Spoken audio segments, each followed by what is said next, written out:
Well, with 4 days to go until the presidential election, both candidates are crisscrossing the country at a breakneck pace. And it had President Trump making his second stop here in Michigan this week. It was today at the Oakland County International Airport. Let's bring in Rod Maloney, who's live. Rod, we actually saw the president do the same marathon of rallies here back in 2016.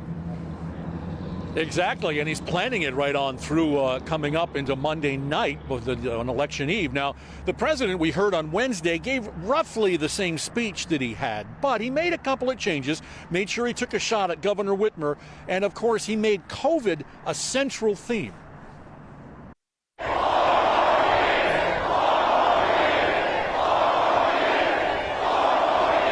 The massive, enthusiastic, and chilly crowd braved high winds and welcomed the president, who could not resist going after Governor Gretchen Whitmer, eliciting the same response he's been getting from Michigan crowds for weeks. We got to get our governor to open up our state here, don't we? Don't worry. On November 4th, they'll announce all these states, all these Democrat-run states will be open.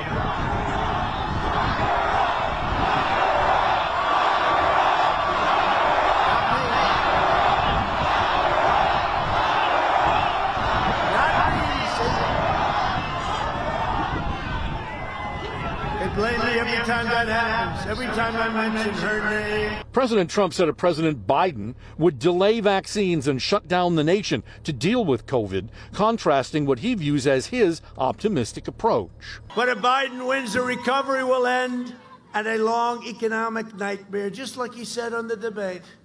Gonna have a dark winter. That was really depressing. President Trump hearkened back to historic Michigan figures, vehicles, and music, and he warned this election is about Michigan's very economic survival. A vote for Biden is a vote to extinguish, demolish, and wipe out Michigan's auto industry and many of your other industries. Now, the president also said that his optimistic vision of dealing with COVID has to do with the fact that the vaccines are on the way. He also stated that hospital deaths with COVID that are COVID-related are down 85%. Now, he jetted off to Green Bay, Wisconsin right after he left here.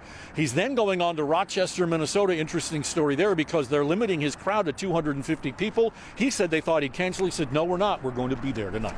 Back to you. Now, Rod, the campaign stops, though, are going to continue and keep coming right through the weekend. Right. Donald Trump Jr., President Obama, Joe Biden, they're coming this weekend. And President Trump, is going to be back on Monday making another barnstorm, trying to recreate the magic that he had 4 years ago. Yeah, his last campaign stop of 2016 in Grand Rapids, as we recall. All right, Rod.